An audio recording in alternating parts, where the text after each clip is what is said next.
நாம் செய்த தவறுகளை அனைத்தையும் உணர்ந்து அனைத்து ஆத்மாக்களுக்கும் அனைத்து உயிர்களிடத்திலுமே நாம் மன்னிப்பு கேட்கக்கூடிய ஒரு தினம். அந்த ஜெயின் மதத்தினர் வருடந்தோறும் ஒரு நாள் அனைவரும் ஒன்று கூடி பொது மன்னிப்பு கேட்கிறாங்க. இந்த பூலோகத்திலே வாழக்கூடிய உயிர்களுக்கு நான் விளைவித்த துன்பங்களுக்கு, தெரிந்தோ தெரியாமல் நான் விளைவித்த துன்பங்களுக்கு பொது மன்னிப்பு என்று ஒன்று கேட்கிறார்கள். அந்த பொது மன்னிப்பை இப்ப நம்மளும் செய்ய போறோம். ஜெயின் மதத்தினர் எப்படி ஒவ்வொரு வருடமும் அவங்க வாழ்க்கையில மேல போயிட்டே இருக்காங்க. அவங்க தான் செய்த தவறை உணர்கிறார்கள். மற்ற உயிர்களிடத்திலே மன்னிப்பு கேட்க தயங்கவில்லை. நம்ம ஈகோ பார்த்துக்கிட்டு கம்முன்னு இருக்கிறோம். இருக்கக்கூடாது. உடல் உறுப்புகள் எப்படி தானா இயங்குது? ஏன்னா ஒயர் கனெக்ஷன் குத்துக்கிறாங்களா, பிளக் பாயிண்ட் குத்துக்கிறாங்களா? எப்படி கிட்னி இயங்குது, எப்படி இறைப்பை, எப்படி பித்தப்பை இயங்குது? அப்ப நம்மளுக்குள்ள ஒரு சக்தி இயக்கிட்டு இருக்கு. அந்த சக்தி என்ன சொல்லுது? நீ செஞ்ச தப்ப மட்டும் உணரு, உன் வாழ்க்கையை நான் மாத்திரண்டா. ஜோதிடம் வாஸ்து மீறி ஒரு விஷயம் இருக்குது. அந்த பிரபஞ்சம் இயற்கை நீ நம்புன்னு சொல்லுது.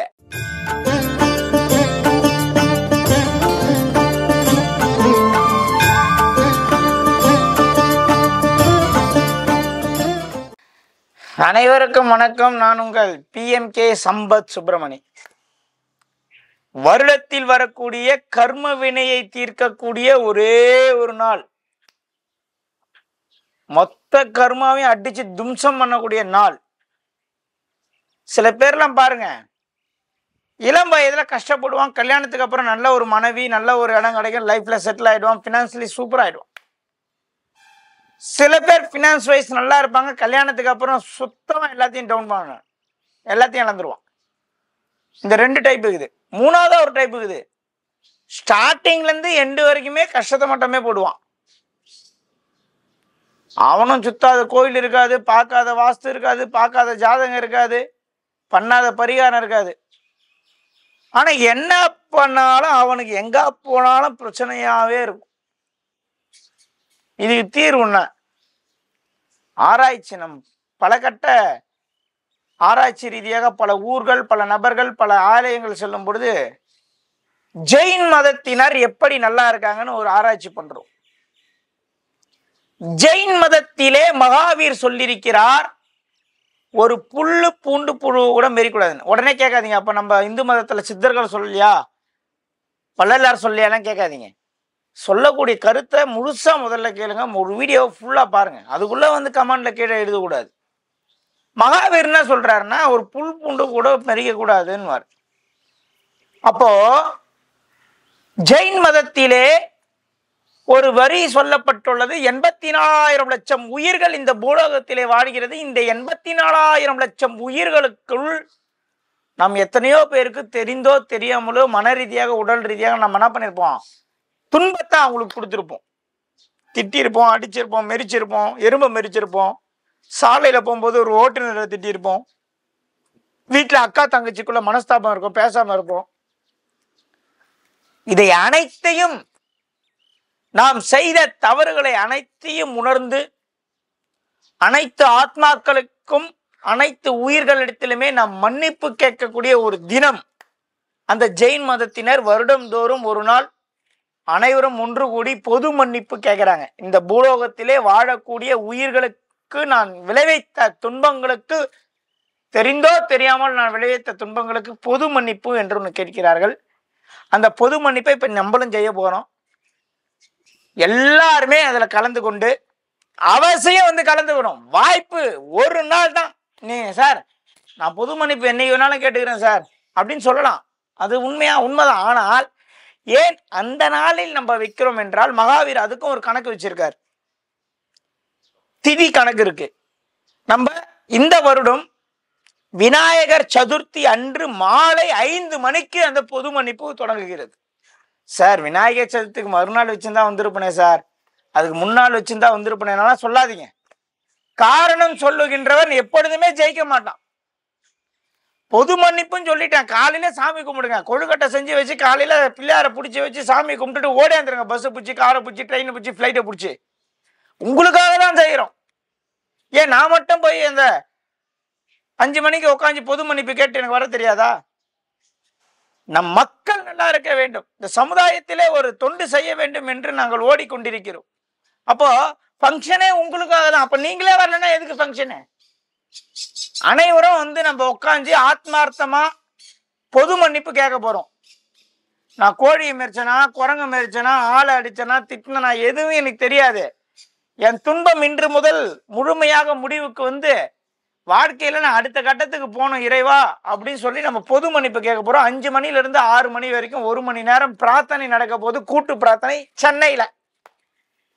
அதே மாதிரி இந்த வீடியோ பார்க்குற யாருன்னா மண்டபம் ஓனர் யாருன்னா இருந்தீங்கன்னா, உங்களால் முடிந்தால் எங்களுக்கு பொது மன்னிப்புக்கு உங்களுடைய மண்டபத்தை தர முடிஞ்சா தாங்க.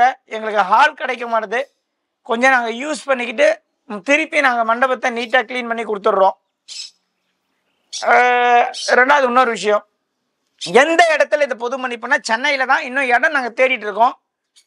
ஒருவேளை இடம் உங்ககிட்ட இருந்தால் கூட சொல்லுங்க, ஒரு நல்ல மண்டபம் இருந்தால் சொல்லுங்க. ஒரு 1000 பேர் இருக்கா மாதிரி ஒரு மண்டபம் சொல்லுங்க.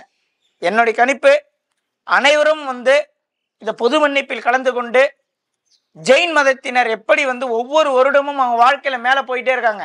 அவங்க தான் செய்த தவறை உணர்கிறார்கள். மற்ற உயிர்களிடத்திலே மன்னிப்பு கேட்க தயங்கவில்லை. நம்ம ஈகோ பார்த்துக்கிட்டு கம்முன்னு இருக்கிறோம், இருக்கக்கூடாது. பொது மன்னிப்பு என்று வருடந்தோறும் ஆவணி மாதத்திலே வரக்கூடிய சதுர்த்தி அல்லது பஞ்சமி என்று கேட்கப்படும். இந்த வருடம் சதுர்த்தி என்று ஜெயின் மதத்தினர் அந்த நாளை கொண்டாடுகிறார்கள். நாமும் அதே நாளில் கொண்டாட போகிறோம். மாபெரும் புரட்சியை ஏற்படுத்த போகிறோம். ஆன்மீகத்திலே ஒரு புரட்சியை ஏற்படுத்த போகிறோம். நம் மகான்கள், சித்தர்கள், திருமூலர், வள்ளலார் சொல்லாத விஷயத்தை யாரும் சொன்னதில்லை. மகாவீர் நிறைய விஷயம் சொல்லியிருக்காரு, பைபிள்ல நிறைய விஷயம் சொல்லியிருக்காரு, திருக்குறள் நிறைய விஷயத்த சொல்லியிருக்காரு. நல்ல விஷயம் எந்த மதத்துல சொல்லியிருந்தாலும் நம்ம ஏற்றுக்கொள்ள வேண்டும். அதுல நம்ம ஆர்கியூ பண்ணக்கூடாது. அனைவரும் வாங்க பொது மன்னிப்பு கேட்கலாம். இப்ப நான் கூட எவ்வளவு பேரை கஷ்டப்படுத்தி இருக்கலாம்ல. இப்ப என் வீடியோ நல்லா போகுது, அதுவே நிறைய பேர் கஷ்டமா இருக்கும். அப்ப அந்த சேனல் கிட்ட நம்ம மன்னிப்பு கேட்கணும். இப்படி பொது மன்னிப்பு என்பது நாம் தெரிந்தோ தெரியாமலையோ அனைவரிடத்திலுமே கேட்கக்கூடிய ஒரு முக்கியமான ஒரு விஷயம். சரிங்களா? அப்போ அந்த பொது மன்னிப்பை கேட்டு நம்மளுடைய கர்மாவை கழித்து கொண்டு தான் செய்த தவறை எப்பொழுது ஒருவன் உணர்கிறானோ அப்பொழுதே அவனுக்கு விமோச்சனம் கிடைத்து விடும். இதான் இறைவன் சொல்றார். நீ உணர்ந்துடா, வேற ஒண்ணும் வேணாம், நீ செய்யறது தப்புன்னு மட்டும் உணரு, மற்றதெல்லாம் உனக்கு நான் பார்த்துக்கிறேன் அப்படின்னு இறைவன் சொல்றாரு. இந்த பொது மன்னிப்புக்கு நீங்க மட்டும் இல்ல, மொத்த பேர் குடும்பத்தோட வாங்க.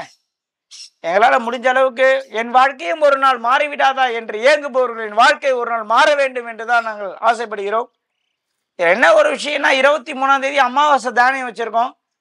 27ஆம் தேதி நினைக்கிறேன் விநாயகர் சதுர்த்தி அன்னைக்கு வந்து பொது மன்னிப்பு. ஒரு 2 நாள் சென்னைக்கு வர மாதிரி சில பேருக்கு அமையுது. எதுக்கு வரீங்களோ இல்லையோ பொது மன்னிப்புக்கு அவசியம் வந்து கலந்துக்குங்க. உங்க கர்மாவே அன்னைக்கு நில், கர்மாவே நில், ஒன்னும் இல்லாத போயிடும். தான் செய்த தவறை ஒருவன் உணரும் போது அவன் மாபெரும் மனிதன். மனிதன் வந்து இறைவனுக்கு சமமா ஆகிறான். அதனால கடவுள் உனக்குள்ளே இருக்கிறார். அந்த கடவுளை நீ உணர வேண்டும்னா முதல்ல நீ செஞ்ச தப்ப நீ உணரணும். சரிங்களா? அதனால உடம்பு ஃபுல்லா ரத்தம் ஓடுது, ஏன்னா மோட்டரை செட் பண்ணிக்கிறான் இறைவன்.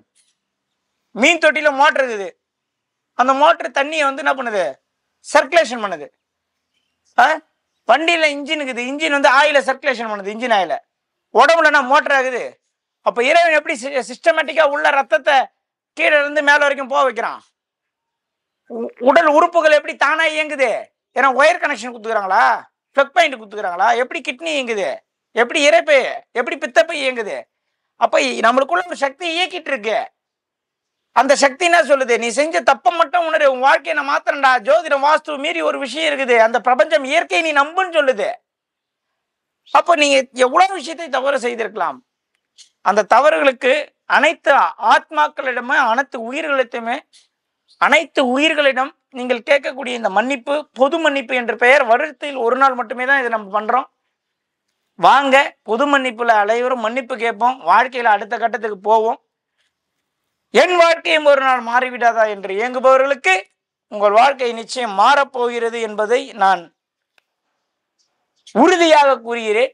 மீண்டும் ஒரு நல்ல வீடியோல உங்களை சந்திக்கிறேன். இந்த பொது மன்னிப்பு எங்க அப்படின்னா சென்னையில தான். மண்டபம் ஓனர் சேர்னா பார்த்தீங்கன்னா கொஞ்சம் மண்டபம் கொடுங்க. அதே மாதிரி இந்த அட்ரஸ் எல்லாம் வேணும், லொக்கேஷன் வேணும்னா அனைவரும் 814883 814-8836708 814-8836-708க்கு கால் பண்ணி லொக்கேஷன் வாங்கிங்க. டைமிங் ஈவினிங் 5 மணிக்கு 5 மணிக்கு ஸ்டார்ட் பொது மன்னிப்பு. காலையில் சாமி கும்பிட்டு ஓடியாந்துருங்க. பிள்ளையாரை நல்லா காலையிலே வாங்கி வச்சு 10 மணிக்கெலாம் சாமி கும்பிட்டு வண்டி தட்டுங்க. எந்த ஊரில் இருந்தாலும் வந்துடலாம். இல்லை வீட்டில் ஒய்ஃபை சாமி கும்பிட்டு கணவர் வாங்க. யாரெல்லாம் வந்து மன்னிப்பு கேட்கணும்னு நினைக்கிறீங்களோ வந்து மன்னிப்பு கேளுங்க. மிகப்பெரிய அளவில் உங்கள் வாழ்க்கையில் இறைவன் மாற்ற போகிறார். மீண்டும் இது போன்ற ஒரு நல்ல பதிவில் உங்களை சந்திக்கிறேன். அதுவரை உங்களிடமிருந்து விடைபெறுவது உங்கள் PMK சம்பத் சுப்பிரமணியன். நன்றி, வணக்கம்.